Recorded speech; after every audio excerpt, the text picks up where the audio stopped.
Hi, everyone. Welcome to Mini Scroll, the daily internet culture podcast bringing you the biggest stories from social media, the creator economy, and the digital space every Monday through Thursday.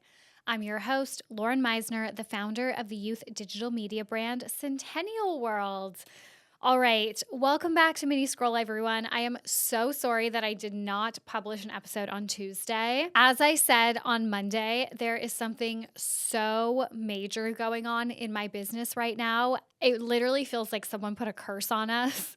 I think it's almost over. I think it's going to be okay, but it has literally consumed the last 2 weeks for me since all of this kind of started, and I just have not had the same capacity that I normally have.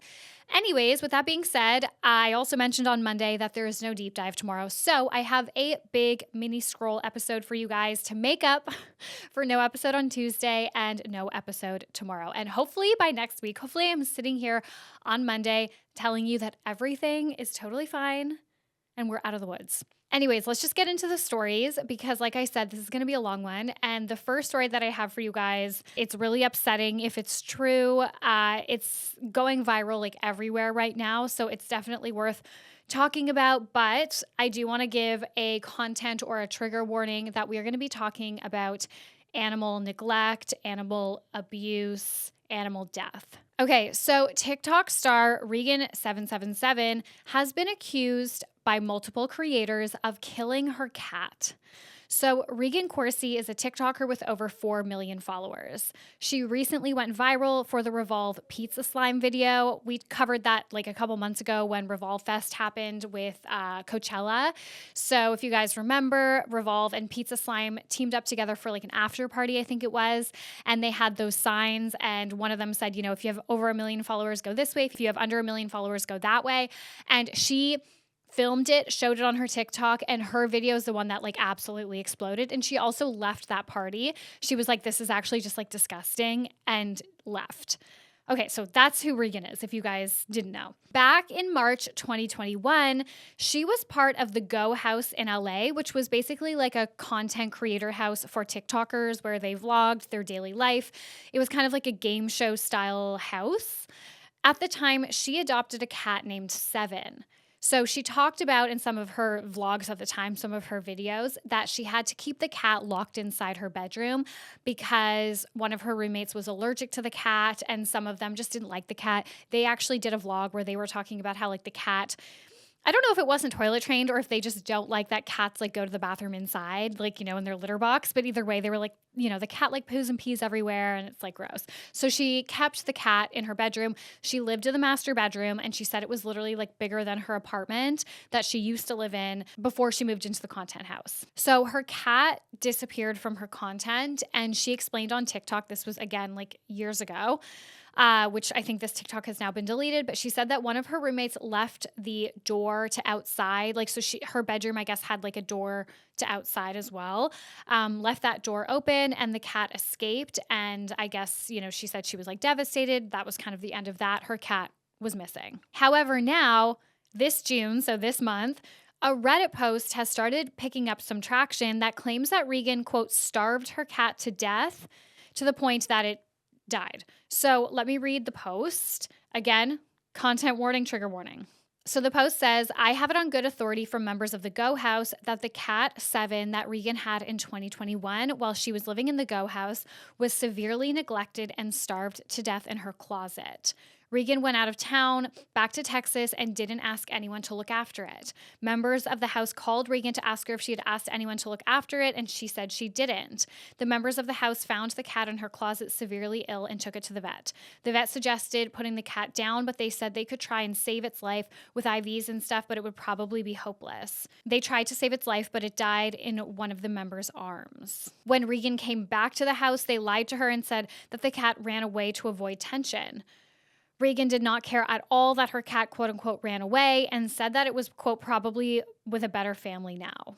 So this post, like I said, has started to gain some traction, which has like brought this to her comment section and things like that. And now people are pointing to a 2022 podcast clip of creator Antonio Garza who went on Lorraine and Noah Beck's podcast, again, back in 2022, where Antonio said that she knows a TikToker who killed her cat. Now, with this Reddit story, everyone's like, oh, so that was about Rhegan. So Rhegan has now addressed this on TikTok. There's this podcast going around saying that I killed my cat. I find this story so many times on social media, and then people comment things about it and say that I killed my cat, that I starved my cat, that XYZ. I'm guessing because of this podcast, because I've always wondered where that came from. Because keep in mind too, I live with 10 people, so anyone can, they would all know if I killed my cat, and none of them would hang out with me afterwards. And then now, of course, there's so much discourse on Reddit. A new Reddit user has shared photos and videos that they claimed came from one of Rhegan's roommates at the Go House, where they say the cat looked really matted and malnourished. So in this situation between these two stories, a lot of people seem to think that Rhegan just does think that the cat ran away, but that there is still a possibility, of course, that her roommates actually did take the cat to the vet and it did just pass away, and they just never ended up telling her to avoid that tension. So now Antonio Garza has posted a TikTok to address the clip going viral of them saying that they knew a TikToker that killed their cat, because she, I guess at the time, got a lot of hate and a lot of comments saying that she was a liar and that was a horrible thing to say. So now she's made a TikTok basically saying turns out I guess I wasn't a liar. She said that it was just a rumor she had heard. She didn't know it firsthand, but she did apologize in this TikTok for spreading the rumor on the podcast, but again, said she kind of feels a bit vindicated. And then Haley Sharp posted a TikTok saying that she's known about Rhegan neglecting her cat for 3 years. So again, Haley Sharp is a big TikToker. And then more to the story, Rhegan's former roommate from the Go House, Jacob, came forward and said that the allegations were true. And he actually said that he was the one who rescued the cat. He said he rescued the cat with his mom. So his mom was visiting. They went to go see the cat. The cat was super malnourished, and his mom was like, we need to take this to the vet. And they went and took the cat to the vet. So Rhegan has been getting, of course, a lot of hate, and she has made some follow-up videos. One of the videos, she posted photos and clips where you can see timestamps to show between when the cat ran away, which she still says her cat ran away. So between when she says the cat ran away and days leading up to it, she, you can see her cat and she's like, this cat doesn't look malnourished, as you can see. She looks healthy here. She's not matted. I think the general consensus is that everyone involved is somewhat at fault. To which degrees, I don't think we'll ever know. I think it is possible that Rhegan genuinely thinks her cat ran away. Whether that's true or not, also, who knows? But that is what is going down. So if you are seeing people say that Rhegan777 killed her cat, that is why they are saying that. It's a very sad story, and I genuinely do just hope that Seven ran away and is with a new family. I hope she was rescued by someone else. Anyways, on to the next story. This is a quick one, but Ariana Grande has responded to questions about her changing voice. So obviously this is a constant. I mean, aside from her black scent, I don't think she was addressing that. She was addressing the octave that her voice speaks in, but as we know, she is completely erased her black scent, her fake black scent, obviously, because she is white. It seemed like it was kind of around the era when she started to get with Dalton and picked up the Glinda role, I think. So we talked about, I think it was Monday, Ariana Grande went on Penn Badgley's podcast, Pod Crushed. And so a clip of her on this podcast, obviously is on TikTok. It's, getting a lot of views, whatever. And there's a lot of comments about how her voice sounds so different. So she responded to someone who asked why her voice sounds like this, how she changed her voice like this.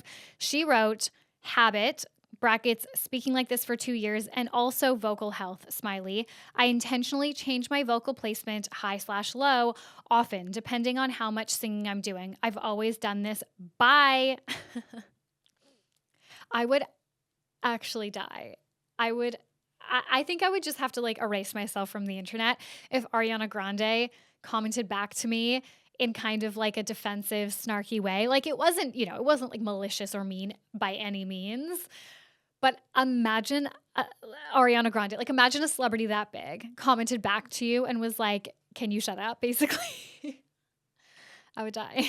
Okay, this is also a very, very short story, and it's not even like really a story. It's just something that has been all over my For You page, and it's actually been like happening to me too.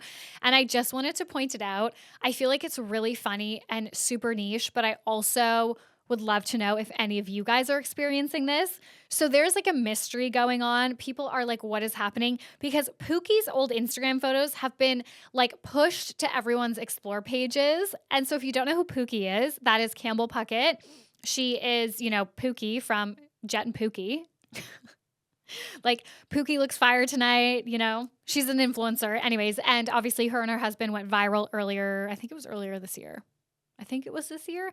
I have no sense of time. I think it was this year, maybe at the end of last year, because, he's always like, Pookie looks fire tonight. So everyone calls her Pookie. Anyways, she has, of course, like exploded because they went viral all over TikTok. And now on Instagram, for some reason, Instagram is serving everyone these really, really old photos of her from her Instagram. People are like, what vendetta does Mark Zuckerberg have against Pookie to be serving us these photos? The first one that came up for me on my Explore was like a couple weeks ago. I actually took a screenshot of it and I was about to send it to one of my friends to be like, what the fuck? Why is this on my Explore page? Because it was literally from like 2015 or whenever her and Jet got engaged. I don't think it was that long ago, but it was like a long time ago. It was years and years ago. It was like their engagement photo, and it is so bizarre. Like the oldest photos, and it's just her. Like everybody on TikTok is like, literally, I get them all the time. I don't get anyone else's old photos. I don't even follow Campbell. Why am I getting these photos? And it's the exact same for me. I'm like, I keep getting these pictures of her from like 2016, and I'm like, why am I getting this? And it's just jarring. Like you notice it in your Explorer because 2015, 2016, 2017, even like 2018 content on Instagram is so different than it is now. The content was like so over filtered. The poses we used to take it so seriously, even just like the average user. So it's really funny to see because it really stands out on the Explore page because it's just so like off brand for what we're used to seeing these days. So let me know. Okay, the next story that I have is that Chappell Roan is being accused of being an industry plant. Again, this is just like a high level. People are saying this. I don't think there's like one specific person that's like started this rumor. So as we know, Chappell Roan has been like exploding in the last month. Like it's literally just been like a few weeks and she's everywhere. And of course, when anything like that happens, when someone finally gets their big break in the era of TikTok, everyone just likes to say that's an industry plant. It's kind of like when somebody who comes from like a really wealthy family gets called a Nepo baby because they make it in Hollywood or whatever. And it's like, that's actually not the same thing. Like nepotism is when you have benefits from like your parents being in the same industry. Like you don't need to be wealthy to be a Nepo baby. Like if your family owns any type of like a restaurant, for example, and you get a job as a waitress at that restaurant, like that's nepotism. You're a Nepo baby. So, people use it like interchangeably. And I think they use almost like overnight success interchangeably with industry plant because it's hard for people to wrap their heads around, I think, like exploding that quickly and it feels like kind of out of nowhere. But that's just not the case with Chappell Roan. Like she has been hustling since 2017. And I don't know, I didn't fact check this, but I heard that this album was like her last attempt at music. She was like one last effort and then I'll throw in the towel and figure it out. So obviously her album, it worked out. But yes, this is obviously like this album and this moment for her is obviously her big break. But she has been going at this. And for me, I discovered Chappell Roan like, I don't know, maybe 6 months ago, maybe even a little bit longer than that. Just because Spotify was putting her in playlists. I don't have my own playlist. Like I feel like I'm like the only person in the world that has Spotify and doesn't make their own playlists. I just let Spotify like make the playlists for me and I just listen to whatever. So obviously it's so in line with the type of music I like. Like my number one genre is lesbian pop. Peach PRC is my number one artist every single year. That genre there's just something about it. It's just like my favorite genre. So obviously, she has been in my Spotify curated, playlists for a little while now. It's funny because I've also seen people say, well, Spotify is like weirdly pushing her music. Is she paying someone at Spotify to do that? And it's like before last year, Chappell Roan was living with roommates in New York City. Like, she does not have the money to be paying Spotify like low key to push her music and put it in different playlists. Like, her music is just fucking sick. And she went on tour with Olivia Rodrigo. So that was going to raise her public profile. And there's just so many, like, she's just been doing this for years, like years and years and years. And it's finally just paid off. And I think that's what we see in just every type of like success story. You just never see the years behind that. Well, you guys see the years. If I ever blow up, you have seen the years. But you know what I mean? Like, it's that kind of slog that we just don't see normally. But yes, she is literally the artist of the moment, the artist on everyone's lips. I'm obsessed with her. Her music just like makes me feel hopeful for the future. And I don't even know why. I don't know if it's just because her music, like so much of it feels like it's like a celebration of life.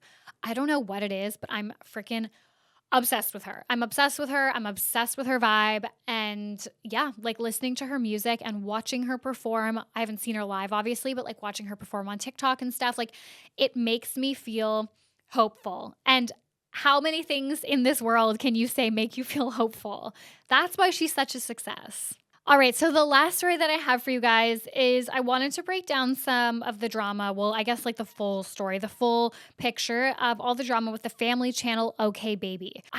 Don't you guys think there's something going on with family channels in the sense that it's like beauty YouTube was like the most popular, I don't want to say most popular because I think that's kind of like an oversimplification, but the most popular corner of the creator economy. And what I mean by that is the beauty YouTubers who are at the top of that industry became like mainstream famous. Like there's probably corners, I'm sure, like tech and gaming that, you know, got more views, but those creators didn't become as famous as the beauty YouTubers of our time. And now I feel like we have passed that like fame baton on to the family channels. Even though we are more critical of family channels than ever, there is something going on with like the level of fame that these family and like notoriety and mainstream attention that these family channels are getting. And I'm part of it because I'm always reporting on like what's going on with the latest family channels, but it's weird. It's very, very, I don't know. It's a very interesting transition. I wonder if it's partly because most of those family channels would be like millennial. And so like millennials, we were such a YouTube generation and we, of course, are kind of at that same stage of life as them. Like, you know, maybe a lot of us probably have kids and are getting married and stuff. So we're interested in family channels now. I don't know what it is, but family channels are having this like really famous moment where people care a lot about like what these people are doing in a way that they never used to before. And I find it both very fascinating and also kind of insidious. However, with OkBaby, they actually don't show their children on camera anymore. So I feel okay reporting on this. Okay, so OkBaby was started by a couple, Kira and Oscar. They had a baby as teenagers, so they basically, you know, started their channel documenting that experience, and then they went on to have more children together, 3 more children together. So they have 4 children total together, and they were basically just like vlogging their lives. They reached over 1 million subscribers. Like they're quite well known in this space. Kira also had a podcast with her best friend named Hannah. So Hannah was engaged to a man named Preston. It's also apparently reported that they might have gotten married, but like just didn't make that publicly known. But either way, they were, you know, engaged or married. And Oscar and Preston sometimes featured on their podcast together, doing like couples episodes and things like that. So they were like a little foursome. In January 2022, Kira and Oscar posted a video saying that they broke up. And I don't think that this came as a huge surprise to viewers. I think just based on like how they had been interacting in different videos and their content and stuff, it seemed like something was definitely up. So Kira faced a lot of backlash for this video, for her like behavior in this video. People said she seemed really cold. She seemed shut off. Like she seemed like she just didn't care anymore. And it was made clear that the split was her idea. Despite breaking up, they still tried to vlog on OkBaby, but like it was obviously weird. So they've just kind of over the last couple of years really started posting more on like their own channels. So shortly after this video in 2022, in January, it came out that Kira and Preston were together. So remember, Preston was engaged or married, not sure, but at least engaged to Kira's best friend, Hannah. Okay, so that was like a huge controversy. Obviously, their friendship ended, their podcast ended. And then at the end of 2022, Kira addressed this whole situation on her Instagram stories. She wrote, "I did not cheat on Oscar. We had a ton of problems behind the scenes and had had a few times prior to this that we almost broke up, which also includes him leaving me. Preston did not leave Hannah for me. Hannah and I are no longer friends, although I truly love her and think she's one of the best people to ever walk this planet." But then last year, she did post a video saying she regrets how she handled her split, like in hindsight. Hindsight? Retrospect? Retrospect. And 1 month ago, Kira and Preston announced that they are pregnant. So she is having baby number 5 with her best friend's ex-fiance. And now, this is where it kind of all comes to a head this week, is Hannah has been calling her out. So Hannah released a GoFundMe recently to cover up her matching tattoos that she got with Kira. And this actually worked out really well. Like, fans were really excited to support her and to send her money. A lot of people were like really supportive of this, and she got her GoFundMe. She actually got more than what she was asking for, so she's donating the remainder of that to charity apparently. But she also then shared a poem on TikTok, and the poem clip that she posted, like, it was just text. The poem clip, though, opened with an audio of Kira on their podcast, when they used to do their podcast together, saying that homewreckers deserve slut shaming and just like talking so much shit about homewreckers. And then it opens to this poem. So the poem that Hannah wrote was inspired by Kendrick Lamar's diss track against Drake, Euphoria. I can't. Like, what is going on? Okay, so here's like a little tiny snippet of the poem. It's pretty long. I'm not going to read it all, but it says, "Her follower count getting neutralized. I can only watch in silence. The family vlogger we once knew is looking desperate and now spiraling. Moving just like a charlatan, selling lies. It's giving disgraceful. Why educate? You're not educated. Pregnancy, your only angle." Oh. So Kira has not responded to Hannah's poem or anything. This is like the first time that Hannah's like speaking out about this situation, really. So, people are like open to hearing, of course, like what she went through, and people are quite supportive of her. But yeah, like I mean, Kira's definitely not going to respond. She's doing like ask me anythings on her Instagram story right now. Like, ask me a question. I'm sure she's getting 1,000 questions about how she feels about this poem and things like that, but she's just ignoring it. I don't think that she will probably address it again. She's addressed the whole situation a couple of times, and I think that this is probably like she's ready to put it to bed. But anyways, that's what's going on the internet right now, guys. Thank you so much for listening to Mini Scroll. Please remember to rate, review, and subscribe. It helps me so much. It helps me grow. It helps me keep going, especially in these tumultuous times. I love you guys, and I will talk to you on Monday. Bye.